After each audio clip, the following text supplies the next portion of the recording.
안녕하세요. 6월 24일 목요일입니다. 어제도 보니까 코로나가 600 몇십 명이더라고요. 그동안 며칠 동안은 380, 90명, 400명 초반 이렇게 나와서 백신 주사를 접종해서 숫자가 이제 줄어들었다 이렇게 정부에서 몰아가고 싶었을 텐데 어제는 600명을 훨씬 넘었습니다. 인도에 델타가 이제 들어왔고, 그러니까 변형이죠. 변형이 생겼고, 또 변형의 변형이 또 생기고 있다 그래요. 제가 생각할 때는 여기 정부에서는 어떻게 하든지 정부가 잘해가지고 방역이 성공해서 이제 코로나로부터 안전하다 이렇게 하고 싶을 거예요. 근데 절대로 그렇게 되지 않을 것이라고 저는 생각을 합니다.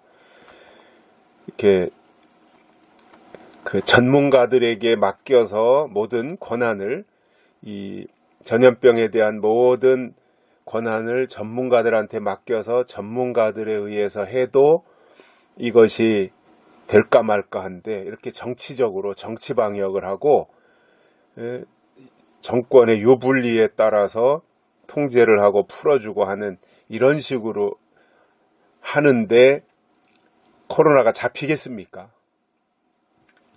그거는 절대로 그렇게 되지 않을 겁니다.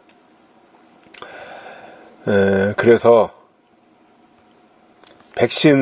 백신이라고 하는 것 자체가 물론 어쩔 수 없이 이제 접종을 해야 되는 건 맞지만, 이게 이러한 그 백신이나 이런 전염병 약을 하나 만들려면 7, 8년, 10년씩 이렇게 걸리고 실험을 하고 또 실험을 하고 해서 만들어내는 건데, 이렇게 몇 달 만에 벼락치기로 콩볶듯이 해가지고 만들어진 그 백신이 얼마나 그 효과가 있겠습니까? 위력이 있겠어요? 그러니까 어떤 백신은 한번 맞으면 2, 3개월밖에 안 간대잖아요. 그리고 좀 오래 가는 게 7, 8개월, 1년이 채 안 가니까 해마다 어떤 때는 1년에 2번씩 백신을 접종을 해야만 되는 상황으로 전개되고 있는 이 모습. 그러다 보니까 정치하는 사람들, 특히 정권을 잡은 측에서는 자기네가 잘해서 백신이 보급이 됐고 코로나가 줄어들었다 이렇게 말하고 싶겠죠. 특히 이제 대통령 선거가 내년 3월이니까 지금부터 작업을 들어가서 연말쯤 가서는 이제 다 항체가 다 생겼다, 국민들에게 집단 면역이 됐다, 마스크 안 써도 된다, 자유롭게 행동해도 된다, 해외여행 가도 된다, 이렇게 해서 표를 얻어가지고 또 다음 대통령도 자기네가 가져가고 싶겠지요. 절대로 그렇게 가지 않을 겁니다. 뭐 선거가 그렇게 가지 않는다는 게 아니라 이 전염병이라는 게, 이 코로나가 무능한 사람들이 하는데 그게 되겠어요. 그래서 저는 각자가 주의하는 수밖에 없다 이렇게 생각을 하고, 그럼에도 어쩔 수 없이 불이익을 당하지 않기 위해서 백신 접종은 해야 된다 이렇게 생각을 하고 있습니다. 저는 아직 백신 접종 안 했습니다. 할 겁니다. 그런데 상황을 좀 이렇게 보는데 7월 달부터 또 해당이 된다고 하니까 그때쯤은 이제 접종을 해야 되겠다 생각을 해요. 오늘 말씀은 민수기 14장 10절입니다. 온 회중이 그들을 돌로 치려 하는 동시에 여호와의 영광이 회막에서 이스라엘 모든 자손에게 나타나시니라. 아멘.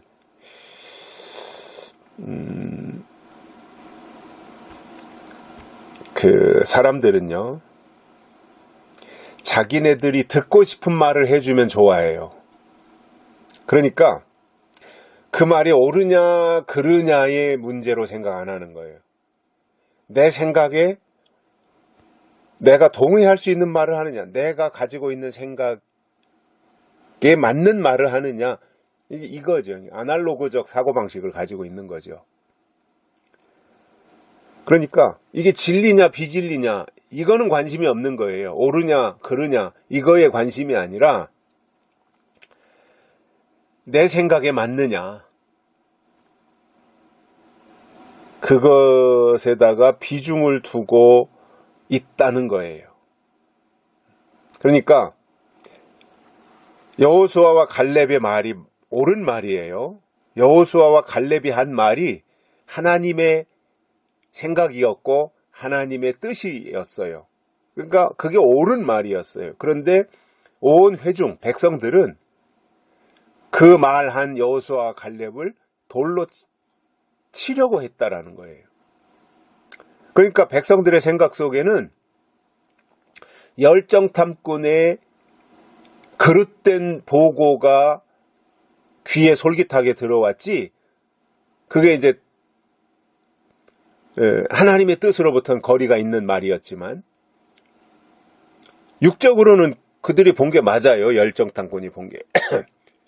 귀골이 장대하고 뭐 메뚜기고, 그들이 육적으로 말한 것은 열정탐꾼의 말이 틀린 말은 아니에요.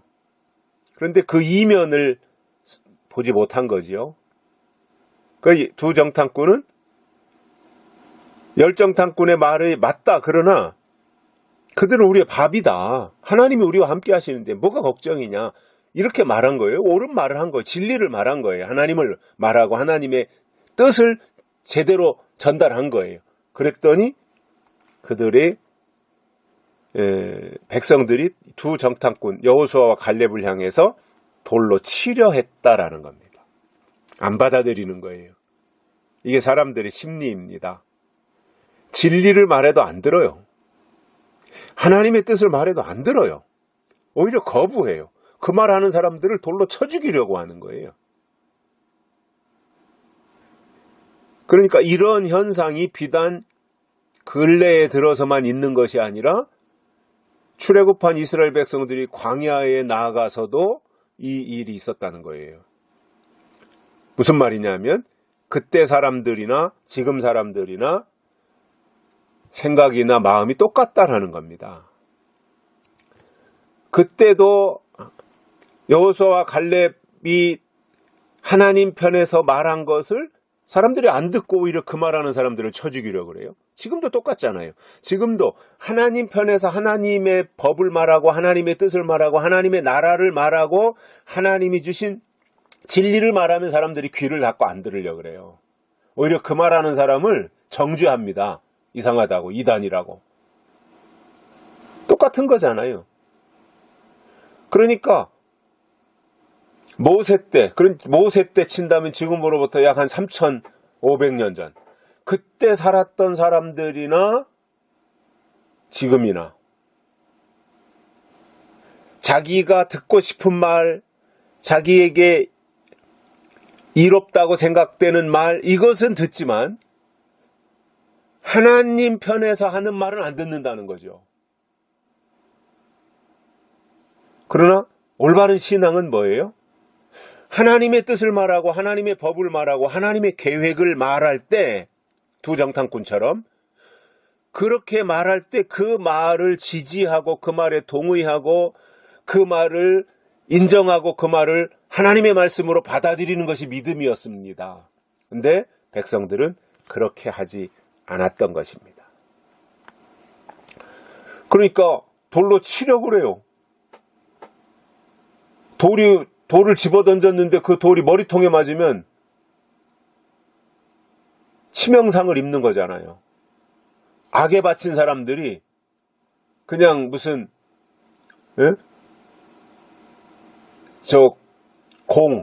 공을 패스하듯이 부드럽게 던지겠어요? 악에 바친 사람들이 열받았는데 돌멩이를 들어가지고 이거 맞고 죽으라고 아주 강속구를 던지지 않겠습니까? 이 살벌한 상황이 된 거예요. 이 위기의 상황이 된 거예요. 그 순간에 하나님의 영광이 회막에서 이스라엘 모든 자손에게 나타나셨다 이겁니다. 아마 이 순간에 하나님이 나타나시지 않았더라면 누구 손에 들려진 돌멩이가 여호수아와 갈렙의 머리통을 갈겨버렸을지도 몰라요. 위급한 상황이었던 거죠. 그러니까 하나님의 영광이 이스라엘 회막 위에 나타났습니다. 그러면서 하나님이 화가 나는 거죠. 모세를 향해서. 이 백성이 언제까지 나를 멸시하겠느냐. 내가 그들을 위해서 그동안 얼마나 많은 이적을 베풀었고 이적을 행했는데 그것은 생각지도 아니하고 어느 때까지 나를 거역하고 어느 때까지 나를 안 믿으려고 하느냐. 이 나쁜 놈들아. 하나님이 이제 화가 나셔서 모세에게 그렇게 말씀하신 거잖아요. 참, 저희 아버지도 그 전에 그런 말씀을 하셨지만 두 가지인 것 같아요. 교회 안에는 하나님의 말씀을 들으려고 하는 사람이 있고 자기가 듣고 싶은 말을 들으려는 사람이 있는 것 같아요. 교회 안에는. 두 종류의 사람인 거죠. 올바른 신앙은요. 내가 듣고 싶은 말을 듣는 게 중요한 것이 아니라 하나님이 그때 주시는 말씀을 듣는 게 중요한 거예요. 때를 따라 주시는 말씀이 있잖아요. 그것을 들을 줄 알아야 돼요. 그리고 그 말씀이 내 마음판에 새겨지는 것이 믿음이고 비록 내가 듣기에 좀 거북하고 그 말을 내가 듣기에 불편하더라도 그것이 하나님이 주신 말씀이면 꿀꺽 삼키고 믿음으로 받아들이는 것. 이것이 큰 용사의 믿음인 것입니다. 여기까지 하겠습니다. 감사합니다.